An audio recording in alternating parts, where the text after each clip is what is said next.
దేవుని నామానికి మహిమ కలుగును గాక. జీవన తొలి సంధ్య అనుదినమన్న అను ఈ ఉదయకాలపు వాక్య ధ్యానములకు మిమ్మల్ని ప్రేమపూర్వకంగా ఆహ్వానాన్ని తెలియపరుస్తూ నా నిండు వందనాలు తెలియపరుస్తున్నాను.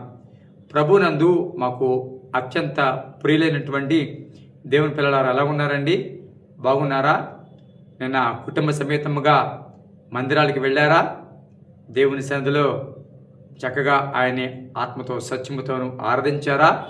మరి దేవుడు మీతో మాట్లాడిన విషయాలు మీకు జ్ఞాపకం ఉన్నాయా?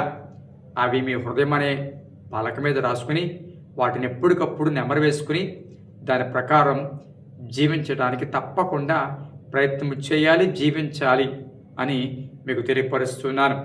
మరి ఉదయకాలం వేసాక ప్రార్థన చేసుకున్నారా? చేసుకోకపోతే ప్రార్థన చేసుకోండి, వాక్యాన్ని చదవుకోండి.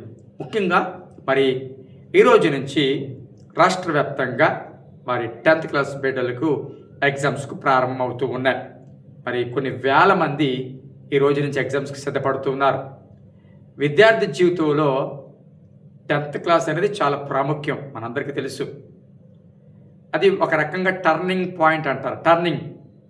అంటే ఇక్కడి నుంచే అతను ఏ గమ్యము నిర్ణయించుకోవాలో, ఏ గోల్ నిర్ణయించుకోవాలో, ఎటువైపు వెళ్ళడానికి నిర్ణయించుకోవాలో అనేది ఈ 10th క్లాస్ అయిన తర్వాతనే మరి కాలేజీలో జాయిన్ అయినప్పుడు ఎటు వెళ్ళాలో ఆ గోలును నిర్ణయించుకోవాల్సిన ఏమంటారు సమయము.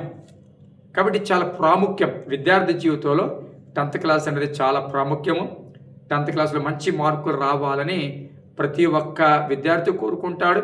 మరి ముఖ్యంగా తల్లిదండ్రులు కోరుకుంటారు. ఈరోజు మరి 10th క్లాసు ఎంతమంది రాస్తున్నారో వారందరిని బట్టి నేను ప్రార్థన చేస్తున్నాం. నిన్న జరిగిన కూడికల్లో అలాగే ఆరాధనలో కూడా ప్రార్థన చేశాం. అలాగే ఈరోజు కూడా మేము ప్రార్థన చేస్తాం. తప్పకుండా మీ పిల్లల గురించి భయపడకండి. తప్పకుండా చాలా చక్కగా రాస్తారు. దేవుడు వారికి తగిన జ్ఞానాన్ని ఇస్తారు. మంచి రిజల్ట్తో మరి వారు పాస్ అవుతారు. తప్పకుండా వారి కష్టానికి తగిన ప్రతిఫలము దేవుడు ఇవ్వబోతూ ఉన్నాడు. వారి మీద ఎక్కువ ఒత్తిడి కూడా చేయకండి. తప్పకుండా చదవాలి, కానీ మీరు బహుగా ఒత్తిడి చేయడం వల్ల అనారోగ్య సమస్యలు కూడా వచ్చే అవకాశాలు ఉన్నాయి. కాబట్టి చదవమని చెప్పండి, కానీ ఒత్తిడి చేయకండి. తప్పకుండా పిల్లలు మీరు కూడా చాలా చక్కగా చదవాలి. తల్లిదండ్రులు ఎంతో కష్టపడి చదివిస్తున్నారు కాబట్టి మీరు మంచిగా చదవాలి, మంచి రిజల్ట్ పొందాలి అనే ఒక గోల్తో చదవాలి. ఒక మాట మరి ఉదయకాలము ఎగ్జామ్ రాస్తున్న బిడ్డలకు ఒక మాట జ్ఞాపకం చేయడానికి నేను ఇష్టపడుతూ ఉన్నాను. కీర్తనల గ్రంథము నుండి 32వ సంకీర్తన. కీర్తనల గ్రంథము నుండి 32వ సంకీర్తన 8వ వచనం నేను మీకు చదువుతున్నాను.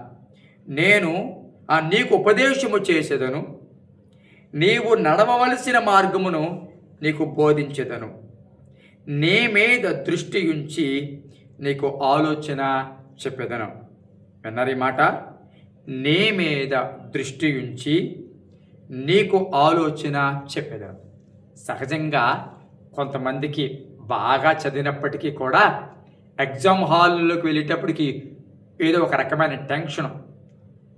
ఎలా రాస్తామో, పేపర్ ఎలా వస్తుందో, ఎవరు ఇన్విజిలేటర్ అవుతారో అని రకరకాల ఆలోచనలు. బాగా రాయగలమా అంటే బాగా చదివేవాళ్లే, కానీ ఒక రకమైన టెన్షన్ బట్టి కొన్నిసార్లు రాలేకపోతూ ఉంటారు. లేకపోతే తల్లిదండ్రులు వారి మీద పెట్టుకున్న ఆ ఎక్స్పెక్టేషన్స్, లేకపోతే అనేక మంది వారి మీద పెట్టుకున్న ఎక్స్పెక్టేషన్స్ వారిని కొన్నిసార్లు ఆ రకమైన టెన్షన్కి ఒత్తిడికి గురి చేస్తూ ఉంటాయి. అయితే ఈ మాటలు వింటున్న బిడ్డలారా జాగ్రత్తగా వినండి. దేవుడి సన్నిధిలో ప్రార్థనాపూర్వకంగా రాయండి. ముందు ప్రార్థన చేసుకుని అప్పుడు బయలుదేరండి. ఎగ్జామ్ రాసే ముందు కూడా తప్పకుండా ప్రార్థన చేసుకోండి. దేవుడు ఏమని మాట్లాడుతున్నారు సార్? నీ మీద దృష్టి ఉంచి నీకు ఆలోచన చెప్తా. అవి బాబు రాయలేవేమో, అసలు జ్ఞాపకానికి వస్తుందా అని అనుకోవద్దు. దేవుడు తప్పకుండా మీ మీద దృష్టి నిలుపుతాడు, మీకు ఆలోచన ఇస్తాడు. మీరు రాయవలసింది తప్పక జ్ఞాపకం వచ్చేలాగా దేవుడు చేస్తాడు. ధైర్యంగా రాయండి, అధైర్యపడకండి. సంతోషంగా ప్రార్థనాపూర్వకంగా ప్రార్థన చేసుకుని మీరు ప్రారంభించండి. దేవుడే మీకు చక్కటి దృష్టి పెడతాడు. చక్కటి ఆలోచన ఇస్తాడు. అవి చదివేం కానీ మర్చిపోయాం, చదివేం కానీ మరి రాయలేకపోతున్నాము అని ఆలోచన వద్దు. ఆ ఒక్క క్షణము ప్రభు వైపు చూచి, అయా నువ్వు నాకు ఆలోచన చెప్పు, నాకు జ్ఞాపక శక్తి తీసుకురా అని ప్రార్థన చేయండి. తప్పకుండా దేవుడు మీ మీద దృష్టి పెట్టాడు అన్న సంగతి జ్ఞాపకం చేసుకో.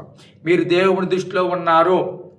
మీ వెనక మీ తల్లిదండ్రుల ప్రార్థనలు ఉన్నాయి, మీ వెనక మీ సంఘం ప్రార్థన ఉంది, మీ వెనక మీ దైవజనులు మీ దైవజనురాలు ప్రార్థన ఉంది, మీ వెనక అనేక మంది ప్రార్థన ఉంది అన్న సంగతిని మర్చిపోవద్దు. పరీక్ష రాసేది మీరే, కానీ దాని వెనక ఎంతోమంది నువ్వు బాగా రాయాలని ప్రార్థన చేసేవారు ఎంతోమంది ఉన్నారు.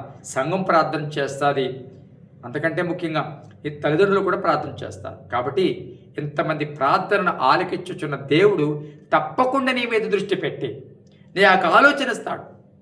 ధైర్యంతో రాయి, దేవుని సందులో సంతోషంతో రాయి. నా తెలివితేటలు అనుకోవద్దు, కానీ ప్రభువా నువ్వు నాకు సహాయం చేయి అని ఆయన మీద ఆధారపడు. అలాగని చదవడం మానేకే దేవుడు రాయిస్తాడని చదవడం మానేసి ఆ సమయాన్ని వృధాగా గడిపి చదవలసిన సమయాన్ని ఇంకో దేనికో సెల్ ఫోన్కో దేనికో కేటాయించి ఆ స్థలానికి వెళ్ళిపోయి అయ్యా నువ్వే నాకు ఆలోచన చెప్పు, అది కుదరదు, అది కరెక్ట్ కాదు. నువ్వు చదవాలి, నువ్వు ఇవ్వవలసిన సమయము చదువుకి ఇవ్వాలి, నీ వంతుగా నువ్వు చదవాలి. నువ్వు ఏదో కార్యం చేస్తాడులే పర్వాలేదు, మన సమయం ఎలా గడిపినా పర్వాలేదు, దేవుడే ఆలోచన చెప్తాడు అని అనుకోవద్దు. దేవుడు కార్యం చేస్తాడు, కానీ నీ వంతుగా నువ్వు కష్టపడి చదవాలి. కాబట్టి దేవుని సందులో ప్రీతి పెట్టబడ్డారా, చక్కగా చదవండి, చక్కగా రాయండి.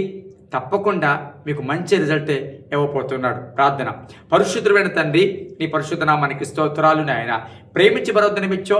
ముఖ్యంగా ఈరోజు నాయన మా బిడ్డలు అనేక మంది నాయన 10th క్లాసు ఎగ్జామ్స్ రాయబోతూ ఉన్నారు. వారు చక్కగా సిద్ధపడి ఈ రోజు నుంచి వెళుతూ ఉండగా వారికి మంచి ఆరోగ్యాలు ఇవ్వండి నాయన. ఏ విధమైన ఒత్తిడి లేకుండా చక్కగా రాయగలిగిన కృప దయచేయండి అయ్యా. మీరు వారి మీద దృష్టి నిలిపించి ఆలోచన చెప్తానన్నారు కాబట్టి నాయన జ్ఞాపక శక్తి అనుగ్రహించండి నాయన. సంతోషంగా వెళ్ళి సంతోషంగా రాగలిగిన కృప దయచేయండి. ఎగ్జామ్స్ అయ్యే పర్యంతం కూడా కీడు, ప్రమాదం, నష్టం కానీ, బలహీనతలు కానీ, ఎటువంటి అవాంఛనీయ సంఘటనలు కానీ కుటుంబాల్లో చోటు చేసుకోకుండా, ఎటువంటి నైనా అయ్యా మానసిక ఒత్తిడి, డిస్టర్బెన్స్లు లేకుండా చక్కగా రాయగలిగిన కృప దయచేయండి.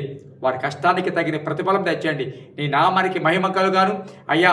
తల్లిదండ్రులు సంతోషించేటట్లుగా అనేక మంది నీ నామము అయ్యా వారిని బట్టి గణపరచుకునేటట్లుగా వారికి మంచి రిజల్ట్ అనుగ్రహించమని, వారందరి ప్రభా కష్టానికి ప్రతిఫలం మీరు దయచేయమని, మహిమ పొందమని, వారి వెనక కన్నీరు కారుస్తున్న తల్లిదండ్రులను బట్టి నేను స్తుతిస్తూ, సంఘాన్ని బట్టి నేను స్తుతిస్తూ తప్పక వృద్ధులకు తీసుకురామని అనేక మంది రాస్తున్నారు. వారందరి చేతులకు అప్పగిస్తూ యేసునామమున కూర్చున్నాం తండ్రి, amen. Thank you. God bless you అండి. All the best. బాగా రాయండి. Thank you. God bless you.